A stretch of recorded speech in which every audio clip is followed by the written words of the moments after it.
msikilizaji, hii ni Radio Mtitigo, idhaa ya Kiswahili inayorindima kupitia mtandao wa kijanja wa internet, huku ikizingatia ufasaha na utukufu wa lugha ya Kiswahili.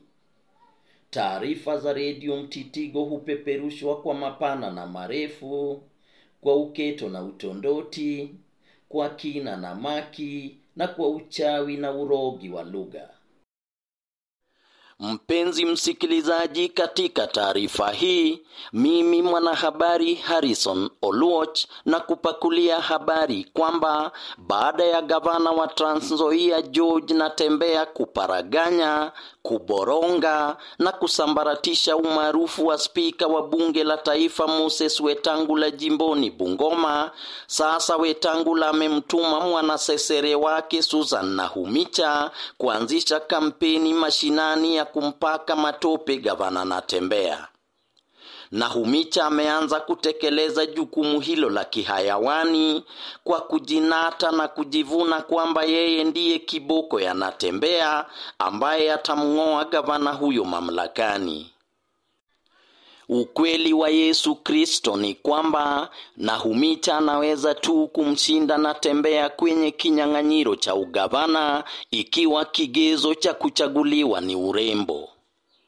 Wakati alikuwa usukani katika wizara ya afya, badala ya kufanya kazi yake ya uwaziri, Nahumicha alijitwika jukumu la kumwabudu spika Moses Wetangula na kuhudhuria matanga kila wiki jimboni Trans Nzoia. Akiwa kwenye matanga jimboni Trans Nzoia, hotuba zake zote zilikuwa zenye maudhui ya kumsifu Wetangula na kumkashifu Natembeya, huku akikwepa kabisa kusema chochote kuhusu wizara yake ya afya.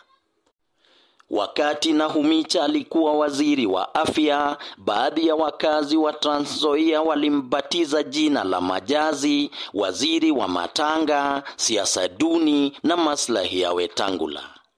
Huku spika Moses Wetangula akiwa ndiye spika bwege zaidi katika historia ya bunge nchini Kenya, Nahumicha ndiye waziri wa afya bwege zaidi katika historia ya wizara ya afya nchini Kenya.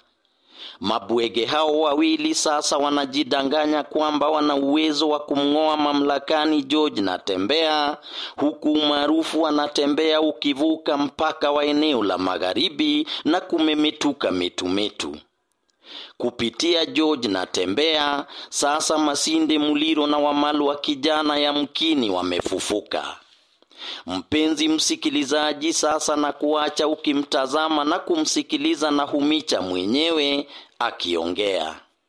Kwa hivyo nachukua nafasi hii kushukuru sana hiyo mwelekeo mpya ambayo umenipa, ya kwamba kuanzia leo nitembee na nguvu mpya ya kusema mimi sio tu wa Stantunga Ward, mimi sio tu wa Cherang'anyi, mimi sasa naenda kuwa kiongozi katika Trans Nzoia County. Na katiba ya Kenya inaruhusu Mkenya yoyote wa jinsia yoyote kuwa katika nafasi ya uongozi. Kwa hivyo leo wamenipa mwelekeo na kusema ya kwamba sio lazima, na wameniondoa kwenye kiti cha wamama. Kwa hivyo nataka kuhakikishia kwamba mimi ikifika 2027 sitatafuta kiti cha wamama. Familia imenipa mwelekeo mpya, na huo mwelekeo wa familia ndio ambao nitafuata. Radio Mtitigo. Habari moto.